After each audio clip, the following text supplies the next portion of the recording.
नमस्कार दोस्तों, स्वागत है आपका हमारे चैनल पर। आज हम बात करेंगे एक ऐसे त्योहार की जो शक्ति, भक्ति और उल्लास का प्रतीक है, नवरात्रि। ये 9 दिन सिर्फ उपवास और पूजा का समय नहीं है, बल्कि एक आध्यात्मिक यात्रा है, जहाँ हम माँ दुर्गा के 9 रूपों की आराधना करते हैं। हर दिन का एक खास महत्व है और यह हमें जीवन की नई ऊर्जा और सकारात्मकता से भर देता है। तो चलिए आज के वीडियो में जाने नवरात्रि का महत्व, उसकी परंपराएं और माँ दुर्गा के अद्भुत रूपों के बारे में। सनातन धर्म में नवरात्रि का विशेष महत्व होता है। हर साल 4 बार नवरात्रि पड़ती है, जिसमें से 2 गुप्त नवरात्रि होती हैं। इसके अलावा एक चैत्र माह में पड़ने वाली नवरात्रि और दूसरी अश्विन मास में पड़ने वाली शारदीय नवरात्रि। इनका मौसम से एक खास संबंध है, क्योंकि ये नवरात्रियां बदलते मौसम और प्रकृति के चक्र के साथ मेल खाती हैं। आइए इन चारों नवरात्रियों को और उनके मौसम से संबंध को समझते हैं। चैत्र नवरात्रि। चैत्र नवरात्रि का समय वसंत ऋतु में आता है, जो कि मार्च या अप्रैल में होती है, जब सर्दी खत्म हो चुकी होती है और गर्मी की शुरुआत होती है। इस समय पेड़ पौधों में नए पत्ते और फूल आने लगते हैं, जो प्रकृति में नई ऊर्जा और जीवन का संकेत देते हैं। यह समय नवीकरण और पुनः जन्म का होता है। इसी तरह माँ दुर्गा की पूजा जीवन में नई ऊर्जा, शक्ति और उन्नति के लिए की जाती है। अश्विन नवरात्रि। अश्विन नवरात्रि को शारदीय नवरात्रि भी कहा जाता है, क्योंकि यह शरद ऋतु में आती है, जो हर वर्ष सितंबर या अक्टूबर माह में पड़ती है। यह समय गर्मी के कम होने और ठंड के आगमन का होता है। इस समय मौसम में बदलाव के साथ ठंडक पड़ने लगती है। यह समय बुराई पर अच्छाई की जीत का होता है, ठीक जैसे शरद ऋतु में दिन और रात बराबर होते हैं और संतुलन स्थापित होता है। माँ दुर्गा की पूजा इस समय शक्ति और संतुलन की प्राप्ति के लिए की जाती है, जिससे जीवन में सकारात्मकता का आगमन होता है। माघ गुप्त नवरात्रि। माघ गुप्त नवरात्रि सर्दी के अंत और वसंत ऋतु की शुरुआत से पहले होती है। इस समय मौसम में बदलाव हो रहा होता है, सर्दी खत्म हो रही होती है और प्रकृति नए जीवन के लिए तैयार होती है। गुप्त नवरात्रि का संबंध साधना और तपस्या से होता है और इस समय मौसम में होने वाले बदलावों के साथ साथ व्यक्ति के भीतर भी आत्मचिंतन और साधना का समय होता है। इस समय की साधना से व्यक्ति अपने जीवन में आने वाली नई ऊर्जा के लिए खुद को तैयार करता है। आषाढ़ गुप्त नवरात्रि। आषाढ़ गुप्त नवरात्रि मॉनसून के आरंभ का समय होता है, जब वर्षा शुरू होती है और धरती को नई ताजगी मिलती है।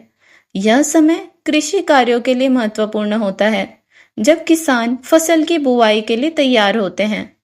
बारिश का यह मौसम भीषण गर्मी के बाद धरती को शांति और ताजगी प्रदान करता है। ठीक वैसे ही यह नवरात्रि आंतरिक शांति और नई शुरुआत के लिए साधकों के लिए महत्वपूर्ण मानी जाती है। चारों नवरात्रियां मौसम के बदलाव के साथ जुड़ी हुई हैं, जो प्राकृतिक चक्र का हिस्सा है। हर नवरात्रि एक विशेष समय पर आती है, जब मौसम में बड़ा परिवर्तन हो रहा होता है। ये परिवर्तन न केवल प्रकृति में होता है, बल्कि हमारे जीवन और आत्मा में भी होते हैं। इसी कारण नवरात्रि के समय माँ दुर्गा की पूजा की जाती है, ताकि व्यक्ति इन बदलावों के साथ सामंजस्य बिठाकर जीवन में शक्ति, शांति और संतुलन प्राप्त कर सके। पंचांग के अनुसार शारदीय नवरात्रि इस साल अक्टूबर माह में पड़ रही है। शारदीय नवरात्रि के दौरान माँ दुर्गा के 9 स्वरूपों की पूजा की जाती है।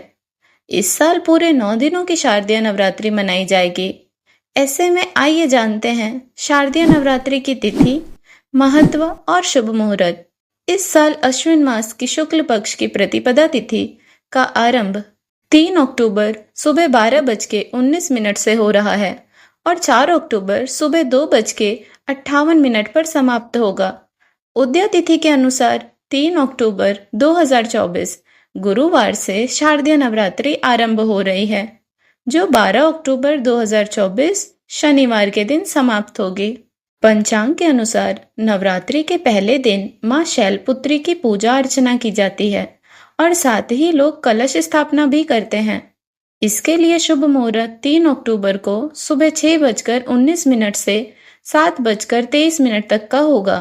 साथ ही अभिजीत मुहूर्त 11:52 से लेकर 12:40 तक होगा।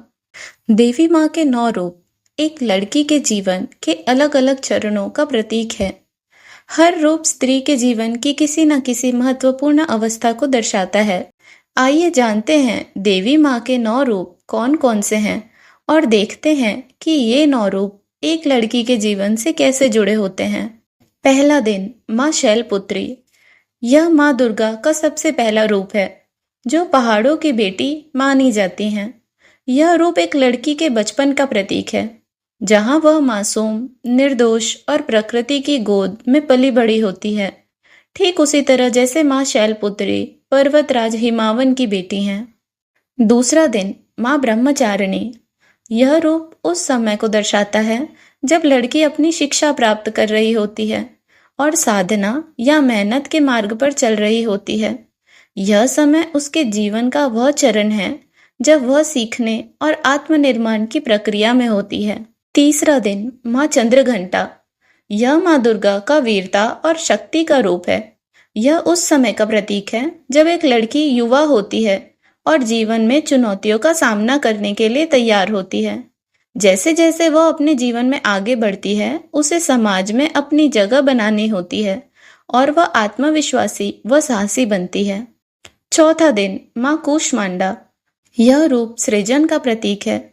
यह समय एक लड़की के जीवन में तब आता है जब वह विवाह करती है या मातृत्व के पथ पर चलने की तैयारी करती है।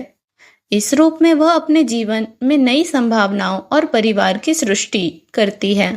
पांचवा दिन माँ स्कंद माता। स्कंद माता उस समय को दर्शाती हैं जब एक लड़की माँ बन जाती है। यह मातृत्व का प्रतीक है, जहां वह अपने बच्चों की देखभाल करती है और उन्हें सही दिशा दिखाती है। एक माँ के रूप में उसकी भूमिका बहुत महत्वपूर्ण हो जाती है, जैसे स्कंद माता अपने पुत्र कार्तिकेय की रक्षा करती हैं। छठा दिन माँ कात्यायनी। यह रूप उस स्त्री का प्रतीक है जो अपने परिवार और समाज के लिए सभी चुनौतियों का सामना करती है। यह उस समय को दर्शाता है जब स्त्री अपने परिवार, बच्चों और समाज की सुरक्षा और भलाई के लिए लड़ने वाली बनती हैं। ठीक जैसे माँ कात्यायनी राक्षस महिषासुर से लड़कर बुराई का नाश करती हैं। सातवां दिन माँ कालरात्रि। यह उग्र और विनाशकारी रूप उस समय का प्रतीक है जब एक स्त्री अपने जीवन की कठिनाइयों और आंतरिक संघर्षों से जूझ रही होती है। यह वह समय होता है जब वह बुराई या नकारात्मकता से लड़ती है और अपने जीवन से अवांछित चीजों को खत्म करती है। आठवां दिन माँ महागौरी। यह शांति, पवित्रता और सुकून का रूप है। यह उस समय का प्रतीक है जब एक स्त्री जीवन के संघर्षों के बाद शांति और सुकून की स्थिति में पहुंचती है। वह अब स्थिरता और आत्म शांति का अनुभव करती है और जीवन के हर अनुभव से परिपूर्ण हो जाती है। नौवां दिन माँ सिद्धिदात्री। यह अंतिम रूप सिद्धि और आशीर्वाद का प्रतीक है। यह उस स्त्री का रूप है जिसने अपने जीवन के सभी चरणों का सामना कर लिया है और अब वह अपने परिवार और समाज के लिए प्रेरणा स्रोत बन गई हैं। इस अवस्था में वह न केवल अपने लिए बल्कि दूसरों के लिए भी मार्गदर्शन और आशीर्वाद देने वाली बन जाती हैं। इन 9 रूपों के माध्यम से हम देख सकते हैं कि एक लड़की अपने जीवन में अलग अलग चरणों से कैसे गुजरती है। बचपन से लेकर वृद्धावस्था तक हर रूप उसके जीवन में एक नए अध्याय का प्रतीक है, जहां वह हर भूमिका में न सिर्फ खुद को ढालती है बल्कि समाज और परिवार के लिए एक महत्वपूर्ण योगदान देती है। तो दोस्तों, नवरात्रि सिर्फ एक त्योहार नहीं बल्कि हमारे जीवन में नई ऊर्जा और शक्ति का संचार करने का समय है। इन 9 दिनों में माँ दुर्गा के विभिन्न रूपों की पूजा करके हम जीवन के हर क्षेत्र में उनका आशीर्वाद प्राप्त कर सकते हैं। आशा है कि आपको यह वीडियो पसंद आया होगा और नवरात्रि से जुड़ी कई नई बातें जानने को मिली होंगी। अगर आपको यह वीडियो अच्छा लगा हो तो प्लीज़ इसे लाइक करें, शेयर करें और हमारे चैनल को सब्सक्राइब करना ना भूलें। फिर मिलेंगे एक नए वीडियो के साथ। जय माता दी।